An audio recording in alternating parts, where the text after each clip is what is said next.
Upon returning to office in January 2025, President Donald Trump swiftly reinstated aggressive trade policies, primarily targeting China.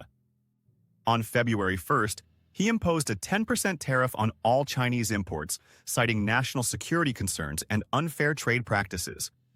This measure, effective from February 4th, prompted China to retaliate by imposing tariffs of 15% on U.S. coal and liquefied natural gas, and 10% on oil and agricultural machinery. Additionally, China initiated an antitrust investigation into Google and restricted exports of strategic metals like tungsten. The trade tensions quickly escalated. On February 27th, Trump doubled tariffs on Chinese imports to 20%, effective March 4th.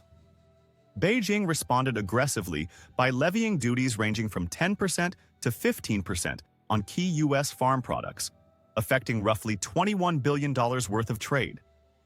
Products facing the highest tariffs included chicken, wheat, corn, and cotton, while soybeans, pork, beef, aquatic products, fruits, vegetables, and dairy were subjected to a 10% tariff. China further intensified pressure on American agriculture by suspending import licenses for major U.S. soybean exporters, alleging contamination in shipments.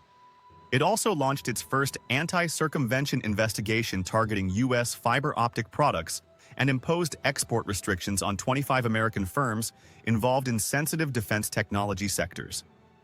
Amid these escalating tensions, China rapidly diversified its imports away from the U.S., seeking stable trading relationships with Canada, Europe, South America, and BRICS nations.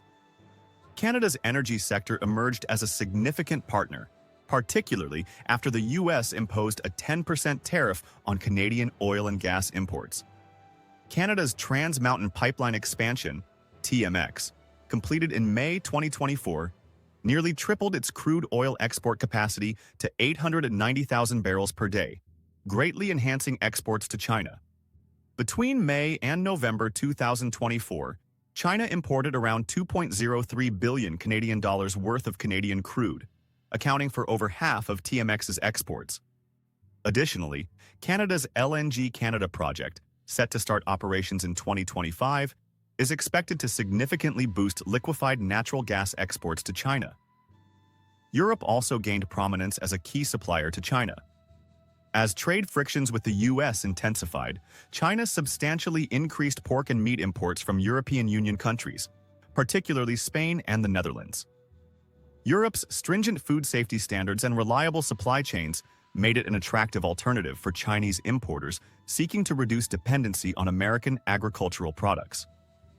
South America further solidified its role as a crucial trade partner for China, particularly Brazil. By 2023, trade between China and Latin America reached approximately $489 billion, with China significantly increasing imports of Brazilian soybeans, crude oil, and copper.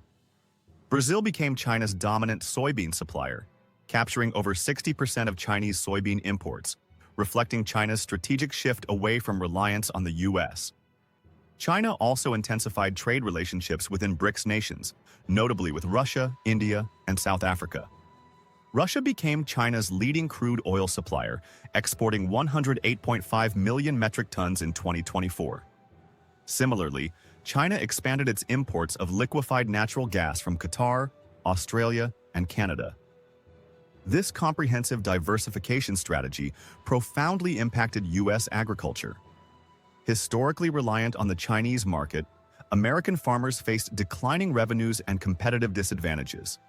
Soybean, pork, and dairy sectors, heavily impacted by China's tariffs, began exploring alternative markets such as Southeast Asia, Africa, and India.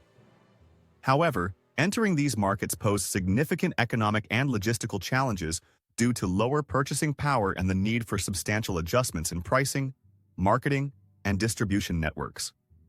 In conclusion, the resurgence of U.S.-China trade tensions under Trump's administration has led China to aggressively pursue alternative economic partnerships, fundamentally reshaping global trade flows and challenging the sustainability of traditional U.S. agricultural exports.